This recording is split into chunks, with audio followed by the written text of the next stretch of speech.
നമസ്കാരം. മലയാളി വാർത്തയിലേക്ക് സ്വാഗതം.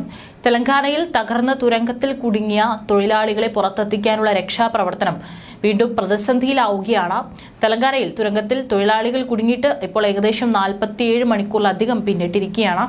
ശനിയാഴ്ച രാവിലെയായിരുന്നു തുരങ്കത്തിൽ തൊഴിലാളികൾ കുടുങ്ങിയത്. തുരങ്കത്തിലേക്ക് വെള്ളം ഒഴുകിയെത്തുന്നത് രക്ഷാപ്രവർത്തനത്തിന് വെല്ലുവിളിയായിട്ടുണ്ട്.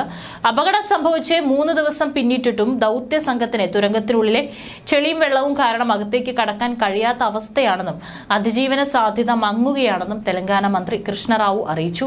കുടുങ്ങിയവരിൽ 4 പേർ നിർമ്മാണ തൊഴിലാളികളാണെന്നും മറ്റ് 4 പേർ കമ്പനിയിലെ ജീവനക്കാരാണെന്നും മന്ത്രി വ്യക്തമാക്കി. ശനിയാഴ്ച രാവിലെ 10ഓടെയായിരുന്നു അപകടം സംഭവിച്ചത്. നാഗർകൂർണിലെ ശ്രീശൈലം ലെഫ്റ്റ് ബാങ്ക് കനാൽസ് ജലസേചന പദ്ധതിയുടെ ഭാഗമായി നിർമ്മിച്ചുകൊണ്ടിരുന്ന തുരങ്കത്തിന്റെ ഒരു ഭാഗം തകർന്നു വീഴുകയായിരുന്നു. സൈന്യം, ദേശീയ ദുരന്ത നിവാരണ സേന, സംസ്ഥാന ഏജൻസികൾ തുടങ്ങിയവർ രക്ഷാപ്രവർത്തനത്തിനായി എത്തിയിട്ടുണ്ട്. നാവിക കമാൻഡോകളും രക്ഷാപ്രവർത്തനത്തിലുണ്ട്.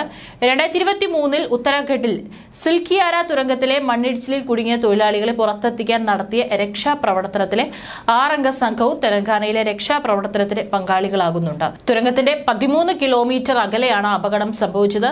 രക്ഷാപ്രവർത്തകർ അവസാന 100 മീറ്റർ എത്തിയെങ്കിലും ചെളിയും വെള്ളവും കാരണം മുന്നോട്ട് പോകാൻ സാധിക്കാത്ത അവസ്ഥയാണ്. തുരങ്കത്തിലൂടെ നടക്കാൻ സാധിക്കുന്നില്ല. റബ്ബർ ട്യൂബുകളും മരപ്പലകളും ഉപയോഗിച്ചാണ് രക്ഷാപ്രവർത്തനം ഇപ്പോൾ മുന്നോട്ട് പോകുന്നത്. അതിജീവിക്കാനുള്ള സാധ്യത കുറവാണ്. പക്ഷേ തങ്ങൾ പ്രതീക്ഷയോടെ കാത്തിരിക്കുകയാണ്. ഒരു ശ്രമവും പാഴാക്കില്ല എന്നാണ് മന്ത്രി കൃഷ്ണറാവു പറഞ്ഞിരിക്കുന്നത്. രക്ഷാപ്രവർത്തനത്തിനായി കൂടുതൽ ഉപകരണങ്ങൾ ആവശ്യമാണെന്നും ദൌത്യ സംഘം അറിയിച്ചിരിക്കുന്നത്. തുരങ്കത്തിന്റെ ചുമരുകളിൽ കൂടുതൽ വിള്ളലുകൾ കണ്ടെത്തിയതും പ്രതിസന്ധി സൃഷ്ടിക്കുകയാണെന്നും ദൌത്യ സംഘം വ്യക്തമാക്കി.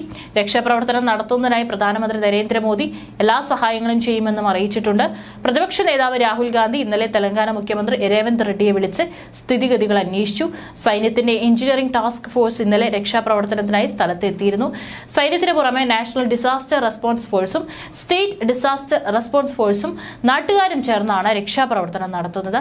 ഉടൻ തന്നെ തൊഴിലാളികളെ പുറത്തെത്തിക്കാൻ കഴിയുമെന്ന പ്രതീക്ഷയിലാണ് അധികൃതരെന്നും മുഖ്യമന്ത്രി രേവന്ത് റെഡ്ഡി സാഹചര്യങ്ങൾ വിലയിരുത്തിക്കൊണ്ട് പറഞ്ഞു.